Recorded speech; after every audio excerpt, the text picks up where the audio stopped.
Dana Loesch, I want you to know that we will support your 2 children in the way that you will not. The shooter at our school obtained weapons that he used on us legally.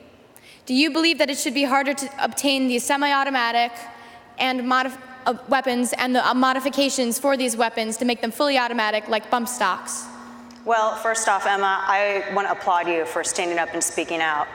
And for anyone who has ever criticized you or any of these students up here, including people who have been on my side of this issue, I don't think that anyone should deny you your voice or deny you your position because you are young.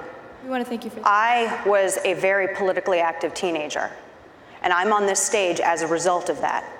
Think of how far you all could go as a result of voicing your beliefs.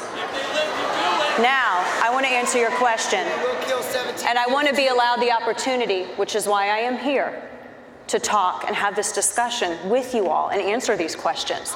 This is why I came down here. I don't believe that this insane monster should have ever been able to obtain a firearm, ever. I do not think that he should have gotten his hands on any kind of weapon. That's number one. This individual was nuts. And I, nor the millions of people that I represent as a part of this organization that I'm here speaking for, none of us support people who are crazy, who are a danger to themselves, who are a danger to others, getting their hands on a firearm.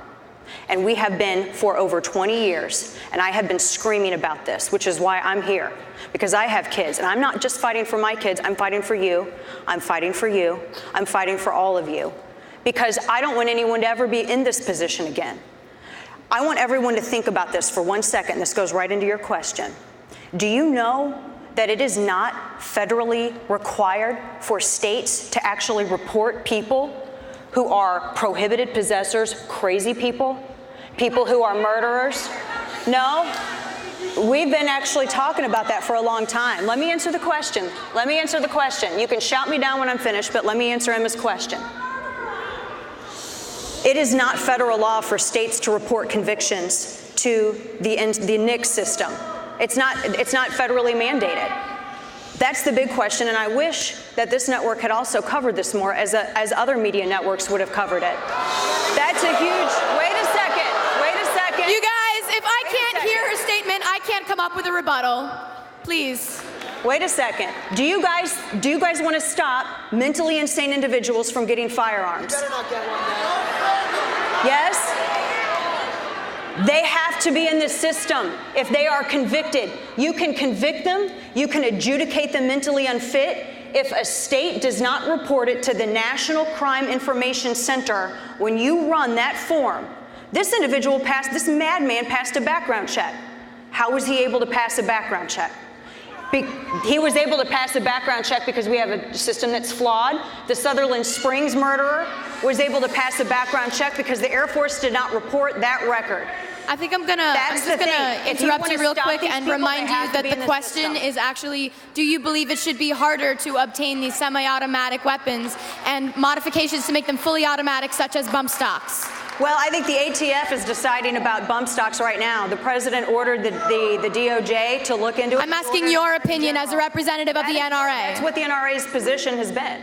The NRA I'm talking for them. These are the 5 million members that I'm here representing. That is what that group's position has been on that. So that answers your question. And they spoke about that before the president made a move, and they spoke about that before Attorney General Jeff Sessions made an announcement about that too. So that answers your question with that. Just to interject for a second, though. And I understand you're standing up for the NRA, and I understand that's what you're supposed to do.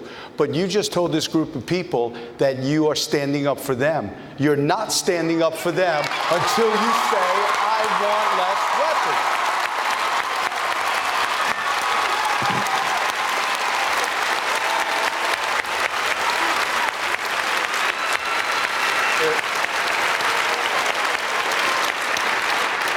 weapons. These people want 3 things. And I come here tonight with 39 years in law enforcement.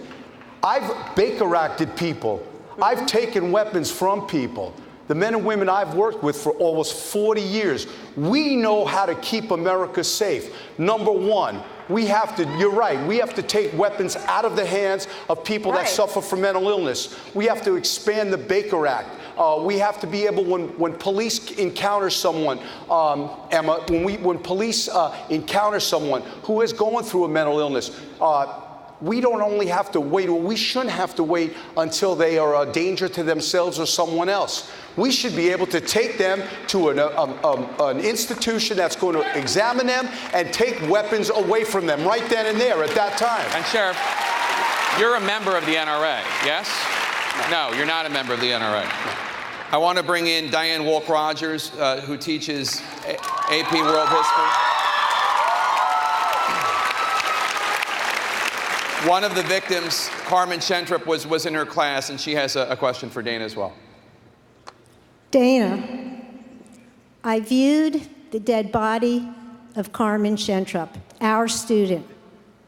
I watched her mother and father kiss her goodbye one last time and close the top of her casket. I looked at Robert and I hugged him, my dear, dear Robert, and I told you that Carmen, she died a martyr. Our kids have started a revolution. I'm proud and I'm inspired to be a part of Never Again. Now here's my question. I'm a history teacher. I ask my students to define terms for me.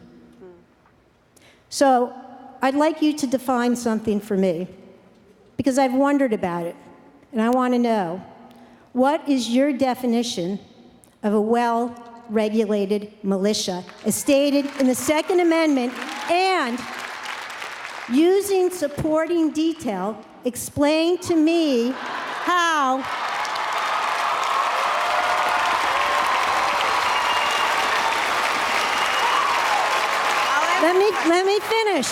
Let me finish. And using supporting detail, explain to me how an 18-year-old with a military rifle is well regulated. And the world, our country, our nation is going to grade your answer. Well, by all means. And I want to say as well, I as a parent, I see my kids and these students. I see my kids and the students that are here today. What you went through is horrid. I'm not going to pretend to understand what you went through. There are no words for it. It's monstrous, and nobody should have to endure that. I want to answer your question. George Mason was one of the founders, and he said the militia is the whole of the people. It's every man, it's every woman. That is who the militia is. In the context of the time, a well-regulated militia meant an American man, an American woman, a citizen of the United States of America who could operate and service their firearm. How is an 18-year-old, that was in the context of the time. Yes. How now is an 18-year-old with a military assault rifle well regulated? Use supporting detail. Right. He shouldn't have been able to get a firearm. He should have been barred from getting a firearm. And he should not have been able to. He should not have been able to purchase a firearm. So what are you, the NRA, going to do about it? Let me answer. If we're here to have a discussion, that's why I'm here. I want you to ask me every question. I want you to give me every question you have. Let's have some respect. She's here to answer the questions. Let's let her answer the questions. He should, A, never been able to get a firearm. B, people who are crazy should not be able to get firearms. C, people who are dangerous to themselves and other individuals should not be able to obtain a firearm. There isn't a loophole. It's a criminal act, and that's what we have to start calling it.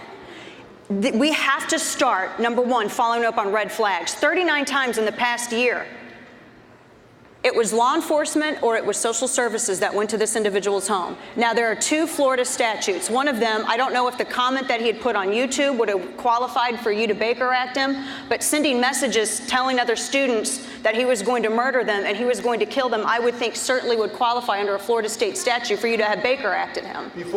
Let me respond to that. First of all, we've talked about the Broward Sheriff's Office and some other local agencies and the FBI getting tips and what have you.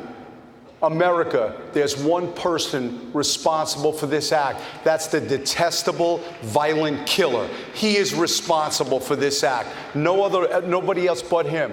There's three things we need to do in America to keep America safe. Number one, we have to use through crime prevention, through environmental design, build schools differently so they're harder to penetrate. Number two, we need to be empowering police officers and deputy sheriffs throughout the nation to be able to take people who are an immediate threat to themselves or an immediate threat to someone else to be examined. And we need to take guns away from them forever. They should never get them back. They should have to go through a psychological evaluation. And if we have a doctor or a clinician have to sign their John Hancock and say that person should be given back their Second Amendment right, we're not going to see doctors do that. But lastly, we do need to have some gun control reform. 18-year-olds should never have a rifle. An 18-year-old kid should not have a rifle. 18-year-old kid, they're not adults yet. They're in high school. These kids should not have a rifle. Bump stocks should be illegal. They should be outlawed forever. Automatic rifles should be outlawed forever. And anybody who says different, I don't know about other people, but Emma and I, we're calling BS on that. So